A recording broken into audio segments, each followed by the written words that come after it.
Hey guys, it's Doug, and I'm back with another album review. This time I gave a few listens to IDK's latest project, Is He Real? Before we jump right into the review though, I would like to ask those of you that have been enjoying the content that I've been providing on the channel, and those who have been rocking with me for a while now, to consider supporting the channel on Patreon. Up until this point, the patrons have helped me to keep this channel up and running, but I would be able to do much more than just that with some additional support. I'd be able to get better quality equipment, a nicer backdrop, I'd be able to get back into producing music and actually making some production videos on the channel like I used to, but with a much higher quality. In general, the quality of the videos on the channel would increase with an increase in support on the Patreon. I'm also working on making some of the benefits of being a patron worth it, and that's all in the tiers and in the descriptions, and you can check those out by clicking the link in the top right hand corner and the link that's in the description box below. I really appreciate all you guys' support so far, and just by watching this video, you're already amazing and really supporting the channel's growth, so thank you, and now let's get into this project's review. IDK questions the existence of God on this project, and he seems to be doing so because of his mother's passing. It's a reaction that is completely understandable, and I think most people would do the same thing when faced with the same situation. He explores the topic in a variety of different ways on this project, and it made for a pretty interesting listen,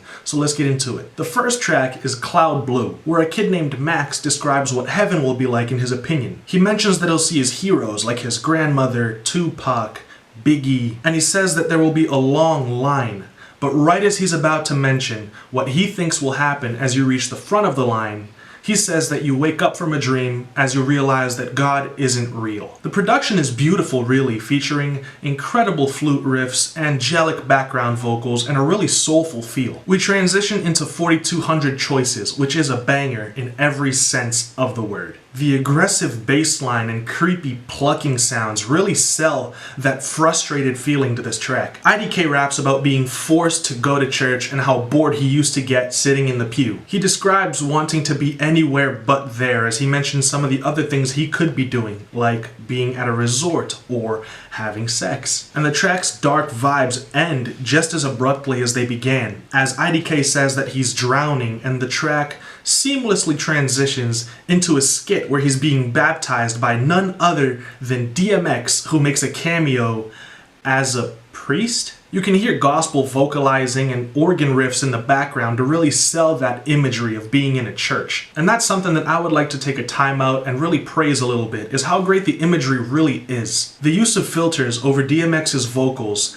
as IDK's head goes underwater, and then being able to hear him again clearly as his head is pulled out, really adds to that experience and sells the imagery tremendously. Another seamless transition, and we head into Alone, a groovy track where IDK talks about how far he's come, reflects on his days in school, and gives some advice to his haters. He says that they should be wary of being left behind by all of their friends due to their negativity, and encourages them to let go of their hatred and pick their faces up off the floor. All this over very cool synths, clean guitar riffs, and a very thick, heavy sub bass. It also features some very nice vocalizing from IDK in the background. Towards the end, we get this awesome breakdown with glistening keys and a very nice bouncy string arrangement. It's a very pleasant song in my opinion that transitions into the very dark, gritty 24, which is so named due to the references to Matthew 6:24, where Jesus says that you can't serve two masters, and then later specifies the two masters as God and money. The track is a banger, the drums are simple, and that piano loop is what really carries the brunt of the instrumentals. IDK raps about money, its effects, the problems that come with having it,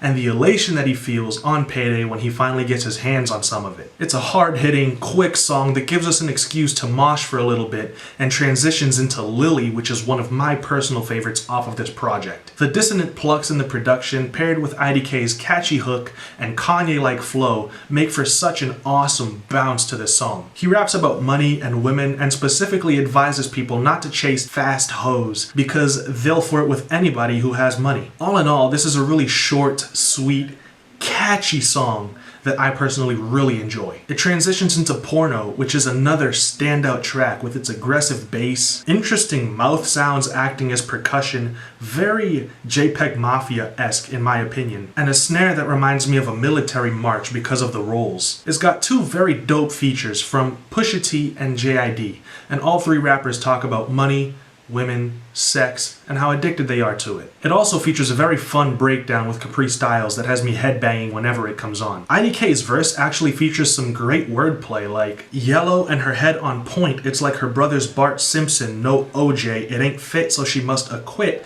take my Johnny Cochran out and sit it on her pretty lips.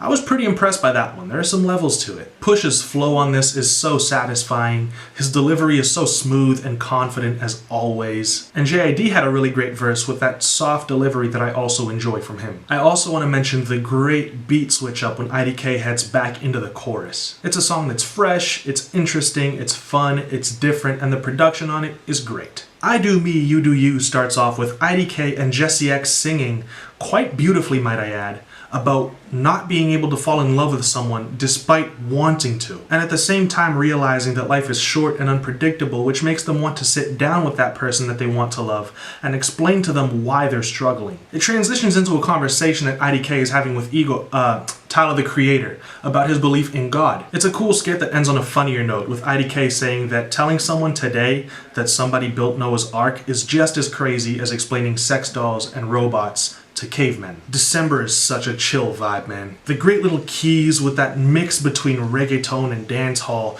paired with that interesting little lead that comes in, is just, it's all so dreamy. It's probably the easiest track to dance to off the project, and in my opinion, it's the most romantic as well. Burna Boy's verse is great, and it really sells that island vibe to this song. And it was a refreshing change of pace from the other hip-hoppier tracks that we had gotten up to this point on the album. The album then continues its trend of wowing me with European skies. This is the track where IDK talks the most about religion as he points out some of the flaws that he notices. His songwriting on this track is great. He shows some wordplay with the line, "It's semen the sperm traveling to the egg makes more sense than Adam in evenings of gospel." And he criticizes people for spending more time arguing over religion than actually being proactive and helping those in need. He goes so far as to say that hell would be preferable for those people over a lifetime of neglect here on earth, knowing that that statement would get an emotional rise out of the listener and get them thinking. He says, "It's awful how often we argue about these religions, what's right and what's sin, and who's lost and who's winning,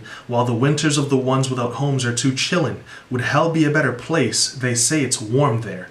It's heart-wrenching to me whenever I hear him say those lines, man. He further criticizes religion, and more specifically Christianity, over a very minimal beat with a basic drum pattern, laid-back keys, the occasional strings, and some vocalizing. Towards the end, he says, "Close your eyes," and the song goes into this beautiful arrangement with a wailing guitar, children singing, these somber strings, birds chirping. It's very cinematic, and again, the imagery is incredible. The track really is magnificent. No Cables instrumentals feature really fun keys that include some riffs, cool string samples in the background, and later on in the track, we get these really awesome bouncy drums that are kind of muffled, and a great 808. The chorus makes mention of some very controversial topics like gang violence and police brutality killing black men, school shootings, and same-sex love, and makes it a point to say that we're all brothers and sisters and so we should care more about these issues instead of just changing the channel and ignoring them. His first verse talks a little bit about his family and how all of a sudden they're interested in him because of how rich he's gotten, and his second verse talks about his fears as a black man. He also says that he brings up these issues in his songs because he doesn't see them going away anytime soon,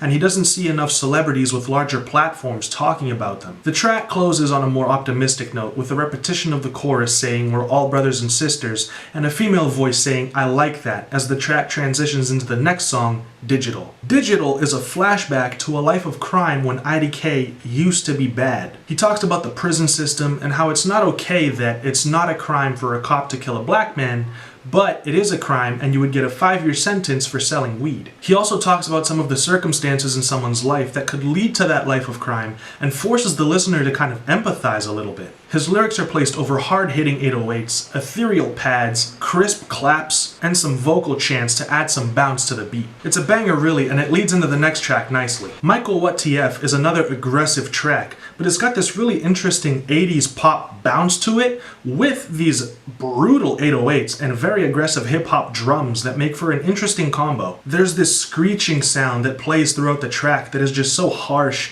and abrasive and really sells the frustration that he's feeling on this song. song. He talks about some of his issues with his stepfather and how poorly he handled the delivery of the news of IDK's mother's passing. He also says he's got a problem with his stepfather moving another woman into his mother's house and kicking out his grandparents, which I'm sure would be frustrating to just about anybody. He goes into further detail about his mother's passing in the next track, but for this one it's more about how frustrated and depressed and angry he's feeling, and taking out some of that anger on the mic. The track is raw, it's aggressive, his delivery is phenomenal, and it goes really hard. Which brings us to the last track, Julia. Mellow keys and sad strings make up the majority of this track, with some soulful vocalizing in the background, as IDK raps about all the other different people that he could have been in an alternate reality. He describes a bunch of the potential struggles that these people could have been facing, all while questioning where's God in the background. He goes into the details of his mother's passing in the second verse, where he describes his initial denial of her sickness because of how strong she was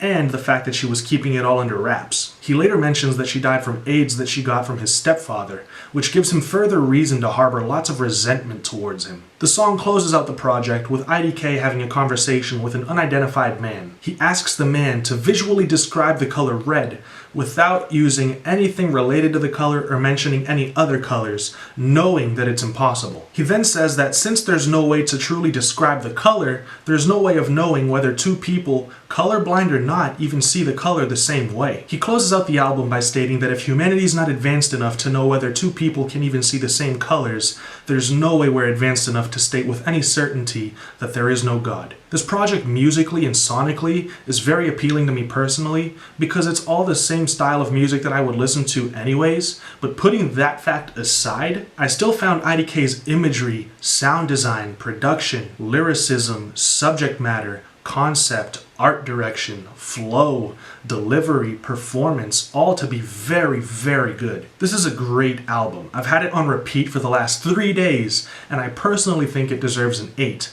Now, I would also say that any rating under a 7.5 would be pretty unfair, but again, that's just my opinion. Let me know your thoughts on this project and on this video in the comments section. And like I said at the beginning, if you've been rocking with me for a while now and you're enjoying the content, consider supporting the channel on Patreon. It would really help the channel to grow and it would raise the quality of the videos. And like I said, I'm working on making the tier rewards worthwhile, so just be sure to check those out. The links are in the description and in the top right hand corner. I'll see you all in another video very soon. I'll be reacting to JPEG Mafia's new album. Until then guys, stay safe. Peace out.